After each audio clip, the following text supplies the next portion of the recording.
Good morning बच्चों। जैसा कि ये सवाल आपके सामने लिखा है एक्सरसाइज 4.6 और ये सवाल आप लोगों को ये मान लीजिए बोर्ड एग्जाम में 101% आपको मिल रहा है। 100% ये सवाल 8 नंबर का आता है ज़रूर, तो बहुत अच्छे से समझ ले। अगर ये सवाल समझ में आ गया तो आपको मान लीजिए कि लॉन्ग क्वेश्चन श्योर हो गया, ठीक है ना। तो इसको बड़े ध्यान से समझिएगा। पेपर में लिखा होगा आव्यूह विधि से दिए गए समीकरणों को हल करना। बच्चों एक्सरसाइज का मैंने 40 नंबर इसलिए लिया है कि स्टार्टिंग के कुछ सवाल है उसमें दिया गया, सिर्फ ये पूछा है कि संगत है या असंगत है निकाय इसका, तो और व्युत्क्रमणी है या अव्युत्क्रमणी है, इन सब के आंसर आपको इसमें मिल जाएंगे। और इस सवाल को समझने से आप सेकंडस निकालना, जैसे पहले पिछली एक्सरसाइज में पढ़ा चुका हूँ, सेकंडस निकालना बच्चों, और आपको एडजॉइंट ए निकालना सिखाया था मैंने भी, ए इनवर्स निकालना सिखाया था। तो इस सवाल को आप समझ लेंगे तो इन सब का यूज होना है। तो चलिए हम लोग बताते हैं कैसे इसको सॉल्व करना है बेटा आप लोगों को। तो देखिएगा, सबसे पहले काम करते हैं कि इस जो आव्यूह दिया गया है, जो समीकरण दिए गए हैं, इनसे आव्यूह जनरेट करें। वो कैसे करते हैं देखिए। तो बच्चों सबसे पहला काम है एक आव्यूह बना लेते हैं, और वो आव्यूह होता है जैसे लिखा है 1, x का गुणांक जो है 1, यहाँ y का गुणांक -1, यहाँ पर 2, सेकंड रो में बेटा 3, 4, -5, 2, -1 और 3। इसके बाद लिखते हैं x, y, z, और इक्वल में क्या होता है 7, -5, 12। तो बच्चों आप देख रहे होंगे कि हमें करना क्या है, सबसे पहले इससे एक आव्यूह जनरेट करना है। वो आव्यूह कैसे करेंगे, फर्स्ट रो में लिख देंगे, सेकंड रो में, थर्ड रो में, और x, y, z लिख लिया, और फिर इक्वल में इक्वल लिख दिया।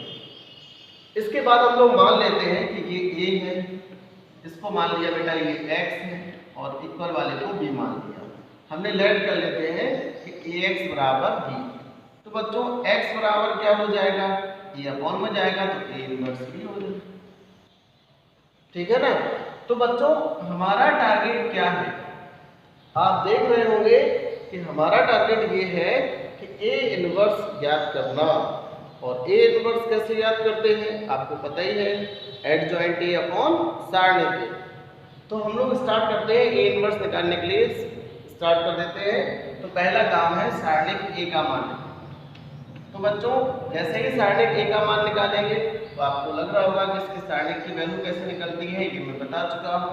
इसका प्रसार कर दीजिए, और प्रसार करने पर जो मान आएगा वो देख लीजिएगा, 0 तो नहीं आ रहा है। जब इसका हम प्रसार करते हैं बच्चों तो 1 तो हम डायरेक्ट करने जा रहे हैं, आप लोग समझ लीजिएगा। प्रसार जब करते हैं तो डायरेक्ट कैसे करते हैं बच्चों, 1 है, इसको ड्रॉप किया, इसको ड्रॉप किया, इसका मल्टीप्लाई कर दिया इसमें, तो 12 माइनस माइनस प्लस प्लस, ये 5 -5 हो जाएगा, फिर माइनस माइनस प्लस हो जाएगा, यहाँ 1, इसको ड्रॉप किया, इसको 3 3 जा 9 प्लस 10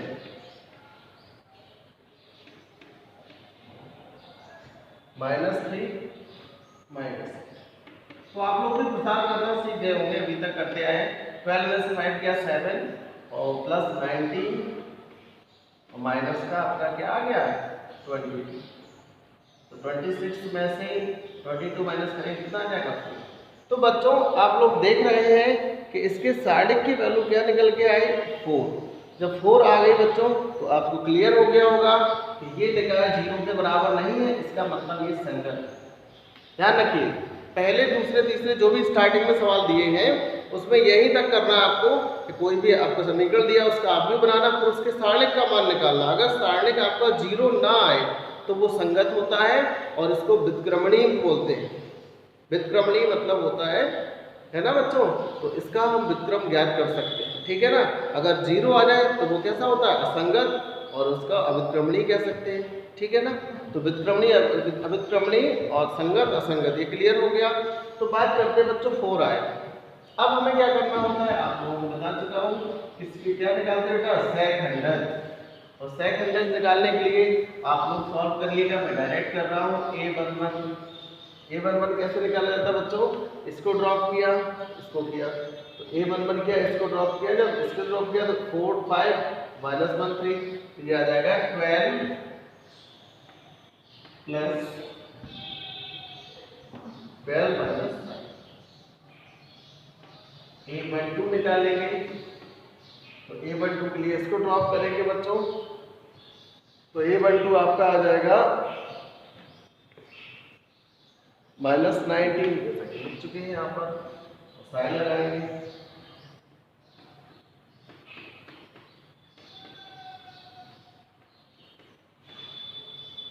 A13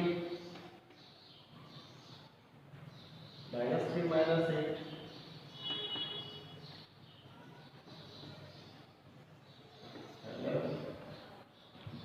इसके बाद A21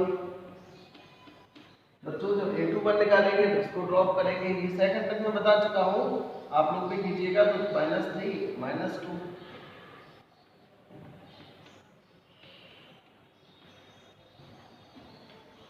तो आ जाएगा, कितना आएगा A22 निकालेंगे, इसको ड्रॉप करेंगे, इसको ड्रॉप करेंगे तो 3 - 4 -1 A23 कितना है। तो बच्चों जब A23 का मान निकालेंगे तो 5 के सामने ड्रॉप कर लेंगे इसको, तो -1 और -2 -1 प्लस हो जाएगा। तो पहले तो माइनस लगा देंगे, -1 + 2 माइनस। तो आप देख सकते हैं कि A21 आया 1 और ये -1 और A23 भी कितना आया बच्चों, A23 निकल के आया -1। फिर A31 निकालिए इसी प्रकार से। A31 की वैल्यू बच्चों, इसको ड्रॉप किया, इसको ड्रॉप किया, तो आपका माइनस माइनस प्लस हो गया, तो 5 - 8 -3 आ गया। A32 ध्यान रखिएगा, अगर ऑड है तो माइनस चिन्ह पहले से ही लगा दिया करिए। तो A32 आएगा, A32 इसको ड्रॉप किए, इसको -5 -6 11 आ गया, और A33 आ गया 4 + 3 हो गया 7। बच्चों आप लोग देख सकते हैं, एक बार फिर से रीचेक कर लीजिएगा और आप लोगों को पता चल जाएगा कि A31 आया -3, A32 आया 11 और A33 आया 7। ठीक है ना। तो ये आपके सेकंडज आ गए, क्योंकि हमने आपको बताया कि सेकंडज निकालने के बाद हम ये देखते हैं कि A इनवर्स क्या आएगा, क्योंकि मेन टारगेट होता है A इनवर्स ज्ञात करना। तो इधर लिखेंगे बच्चों, क्या लिखेंगे हम लोग कि A के सेकंडों से बना आव्यूह। बच्चों जो A के हमने सेकंड निकाले हैं, आपको दिख रहे होंगे, इनसे आव्यूह क्या बना उसको लिखेंगे। तो क्या आव्यूह बन के आया बच्चों, इज इक्वल टू, आपको दिख रहा होगा कि आव्यूह जो बन के आया वो कितना है, A बराबर 7 - 19 -11, 7 - 19 -11। दूसरे रो में क्या आया बच्चों, दूसरी रो में 1 - 1 -1। तीसरी रो में बच्चों -3 11 7। तो आप लोगों को ये दिख रहा होगा कि A के सेकंडों से एक नया आव्यूह बन के आया, वो ये लिखा है।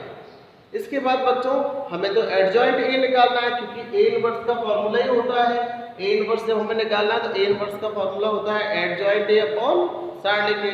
तो जब एडजॉइंट A की बात आती है तो ये जो आव्यूह निकल के आया, इसको बच्चों इसकी रो को कॉलम में चेंज करना, तो ये हो जाएगा 7 - 19 -11। सेकंड रो 1 - 1 -1 -3 11 और 7। तो आपको देख रहे होंगे कि ये जो आव्यूह निकल के आया बच्चों, ये एडजॉइंट A आ गया। अब A इनवर्स क्या होता है बच्चों, हम लोग पहुंचने वाले इस टारगेट पर। तो A इनवर्स क्या होता है, adjoint A upon mod A। तो जब A इनवर्स निकालेंगे तो इसके लिए बच्चों फॉर्मूला हमें पता है, A इनवर्स इक्वल टू हो जाएगा आपका एडजॉइंट A में ये लिखा है, इसको लिख देंगे 7 - 1 -3 -19 -1 4 -1 -19 और इधर सॉरी 11 लिखा है, तो 11 लिख लीजिएगा। और हम देख सकते हैं 4 तो इसमें है नहीं एलिमेंट्स, तो 11 ही है। और नेक्स्ट क्या है, -19 -1 11 -11 -1। तो बच्चों ये एडजॉइंट ए इनवर्स ऑड ए हो गया, तो ये आपका निकल आया ए इनवर्स का। तो बच्चों इतना समझ में आ गया होगा आप लोगों को, फिर से समझ लीजिए अगर क्लियर नहीं हुआ। सबसे पहले कोई आप समीकरण दिया जाएगा, उससे हम लोग आर्ग्यू जनरेट करेंगे। आर्ग्यू जनरेट करने के बाद इसको ए मान लेंगे बच्चों, इसको एक्स मान लिया, ये हो गया बी के इक्वल। इसके बाद एक्स की वैल्यू हमें एक्स वाई जेड की वैल्यू निकालनी थी, तो X equal to A inverse B आ गया बच्चों। फिर हमें ए इनवर्स निकालने के लिए आपको पता है कि फॉर्मूला होता है ए इनवर्स का एडजॉइंट ए अपॉन सार्डिक ए। तो एडजॉइंट सार्डिक ए का मान निकाला और सार्डिक ए का मान आया 4, 0 के बराबर नहीं आया, तो ये व्युत्क्रमणीय आव्यूह है और संगत भी कह सकते हैं इसको। फिर हम लोग इसके सेकंडर्स निकाले a11 a12 a13 a21 a22 a23 a31 a32 a3, ये सेकंडर्स हो गए बच्चों। सेकंडर्स निकालने के बाद आप देख रहे होंगे कि ए के सेकंडों से जो आव्यूह बनके तैयार हुआ वो ये हो गया। अब इसका हमने एडजॉइंट ए निकाला, ये हो गया, परिवर्तित कर दिया। फिर ए इनवर्स का फॉर्मूला लगा दिया एडजॉइंट ए अपॉन मॉड ए, तो आपका ए इनवर्स निकल के आया ये। तो आप इसका स्क्रीनशॉट ले लीजिए। बस एक स्टेप और बचा है कि ए इनवर्स का मान समीकरण 1 में रखना है, तो आप इसको जरा स्क्रीनशॉट ले लीजिए, फिर मैं बताता हूँ किस तरह से आपको। देखिए बच्चों, जब हम लोग ए इनवर्स का मान समीकरण 1 में रखेंगे तो लिखेंगे ए इनवर्स का मान समीकरण 1 में रखेंगे।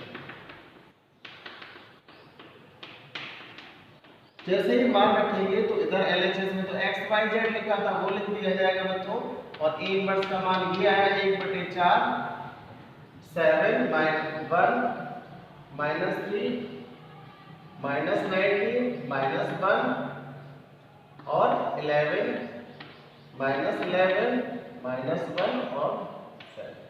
इसके बाद बच्चों जो बी क्या माना था आपको स्टार्टिंग में याद होगा, बी माना था 7 -5 और 12, जो इक्वल में दिया था वो बी का मान।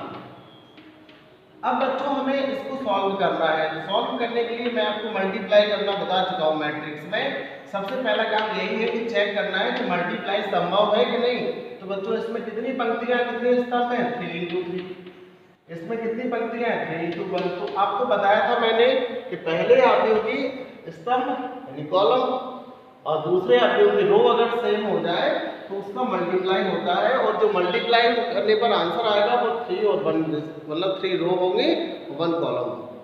तो बच्चों आप इसका मल्टीप्लाई करना है तो जरा देखिए रो का कॉलम से करेंगे, तो 7 का 7 से 49, -1 का 5 से, इसका इससे। फिर बच्चों सेकंड रो का कीजिए, 97 का कितना होता है 133 +5 +130। इसके बाद -77 +5 +1। तो बच्चों ये जो कैलकुलेशन करते हैं हम लोग मल्टीप्लाई करने में बहुत सावधानी पूर्वक करना चाहिए। अब आप देख रहे हो 49 है, ये 41 हो जाएगा, तो कितना बचेगा बच्चों 8। फिर यहाँ 133 है, तो बच्चों इससे तो -1 बचेगा, तो यहाँ 4 आ जाएगा। फिर 85 है, तो 89 में से यहाँ हो जाएगा 12, ठीक है ना। तो बच्चों इस 4 का आप डिवाइड कर दीजिए, तो आपको पता चल जाएगा कि X Y Z is equal to, देखिए 4 का जब डिवाइड करेंगे इसमें तो 4 × 2 = 8, तो 2 आएगा, और यहाँ पर 1 आएगा, यहाँ पर 3। जब आप लोग कंपेयर कराएंगे बच्चों तो आपको दिख रहा होगा कि x इक्वल टू क्या है इसमें 2 and y equal to 1, z equal to 3। तो बच्चों इस तरह से आप लोगों के आंसर आ जाएंगे 2 1 3। बहुत ही इंपॉर्टेंट क्वेश्चन है। आप लोग इस तरह के कई सवाल दिए गए एक्सरसाइज में सॉल्व करें। सॉल्व करने पर समझ में ना आए तो मुझसे डिस्कस करें, और इस सवाल को आप कई बार लगाएंगे तब आपकी प्रैक्टिस अच्छी होगी। तो ध्यान रखिएगा बच्चों, इसके स्टेप आपको पता ही चल गया होगा। पहले समीकरण दिया जाएगा, उस समीकरणों को आव्यूह में परिवर्तित करना। पहले आव्यूह को आप a मान लेंगे, दूसरे को x मान लेंगे, तीसरे को b मान लेंगे। ax बराबर b हो जाएगा, x बराबर a inverse b। a inverse का फॉर्मूला आपको बता चुके हैं एडजॉइंट a अपॉन सार्डिक a, तो हमने सार्डिक का मान निकालेंगे। एडजॉइंट a का मतलब सेकंडर्स निकालते हैं बच्चों। सेकंडर्स आपको पता ही है a11 a12, उसका परिवर्त निकालते हैं तो एडजॉइंट a हो जाता है। ए इनवर्स बराबर एडजॉइंट ए अपॉन सारणी के। जब ए इनवर्स का मान आ गया फिर बच्चों हम लोग लास्ट में वैल्यू रख देते हैं, और वैल्यू रखने पर जो मल्टीप्लाई करते हैं, फिर जो बाहर 4 डिवाइड देता है तो 4 से डिवाइड किया, और डिवाइड करने पर जो एक्स वाई जेड की वैल्यू आई वही इसका आंसर होगा। तो बच्चों ये 8 नंबर का सवाल आता है, 100% आता है, इसलिए इस सवाल को अच्छे से तैयारी करें, प्रैक्टिस करें, जहाँ ना आए समझ में मुझसे डिस्कस करें। ठीक है, आज के लिए बस इतना ही, धन्यवाद।